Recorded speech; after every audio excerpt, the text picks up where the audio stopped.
This is a day we have actually looked forward to for a long time, and I'm very excited that you could all join us this afternoon to take part in this announcement. So let me start by explaining what we're doing today. Today we have reached a major milestone in Pitt's campus master plan, which was a 30-year vision for what the University of Pittsburgh campus and facilities would need to be to continue to support success here at the University of Pittsburgh. But this particular milestone today is a centerpiece for the future of Pitt athletics. Now, up to this point, you have heard about the broad vision of our master plan, including the concept for an athletics campus up here on the top of our Pitt campus here in Oakland. From some perspectives, Victory Heights is maybe the world's worst kept secret. But today, we are going to add some concrete specificity to this broad vision, with details on the projects that will make up this program, the specific scope of those projects, the siting for those projects, and the scheduling details. Heather will cover this in more detail, but these projects constitute the very center of our vision to create a campus supporting the student athletes here at the University of Pittsburgh. These projects will have a direct impact on the largest percentage of our student athletes, including our dance and cheer teams and our Pitt marching band. The state-of-the-art facilities that make up Victory Heights will support every facet of the student-athlete experience, including training, competition, nutrition, and academic success. So this constitutes a dramatic reshaping of the environment for Pitt athletics, and the University of Pittsburgh is fully committed to seeing this vision made real. Today is also about keeping our promises to provide students what they need to be successful. I want to take a moment, though, to single out Herb Douglas. Many of you know Herb. He's a Pittsburgh native from Hazelwood. He's the proud son of his father, Herbert Sr. He's a Pitt alumnus, a dedicated student athlete, a U.S. Olympian, winning the 1948 bronze medal in the long jump, and he is now the oldest living American Olympian. He's also a business pioneer, one of the first African Americans to reach the highest levels of business leadership at an American company. He's also a member of our first class of the Pitt Athletics Hall of Fame, as many of you recall from just a couple years ago, a recent recipient of the Louis Zamperini Lifetime Achievement Award by the U.S. Olympic Committee, its highest honor, and of course a trustee of the University of Pittsburgh, which makes him, among many things, my boss. It has been Herb's job to be the conscience of this project.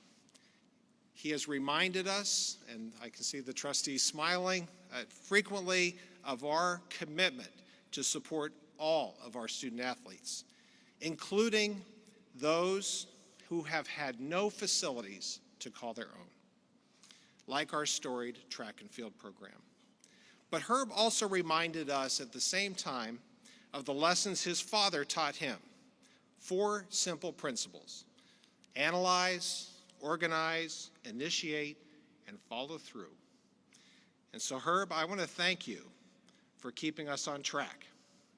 And I want to thank you for joining us today as we move beyond analyzing and now get to initiate and follow through.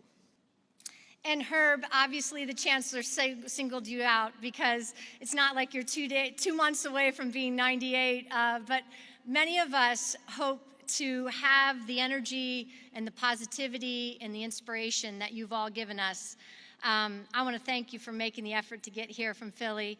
And, you know, I've met some extraordinary people at Pitt, but none more inspiring or positive than you. You are the only person I have met who was alive before the cathedral was built. And you told me stories about you watching the cathedral be built stone by stone and floor by floor as you rode the streetcar as a young child up, Fifth Avenue to your dad's mechanic shop. And you told me once something I'll never forget, and you said, Heather, it's not that hard to do the right thing in life. So I promised you we'd get this track, and I want to tell you, I thank you for being here. It means a lot that we get to announce it with you, and I know it's the right thing to do. He's a great friend and a mentor to me for the past 20 years. There doesn't a month doesn't go past that he doesn't call me or I call him, just to check in to see how things are going. But every single conversation comes up with the track. We talk about the track every single time. And he called me last week and he said, he calls me, I call him young man. You know, he'll be 98 this year. I say, hey, young man. He said, yeah, hey, young old man. And so we just tease each other like that. But we always talk about, you know, the track. And he's been so passionate about, hey, Coach, you guys need a track. We're going to get you one. And I'm so happy. And the proudest moment would be for me. And hopefully he's going to be here to open that facility and walk those kids in their new facility. It's going to be amazing. But he's been so, he's been a blessing to me. You know, he's been, like I said, a great friend and a great mentor for about 20-something years.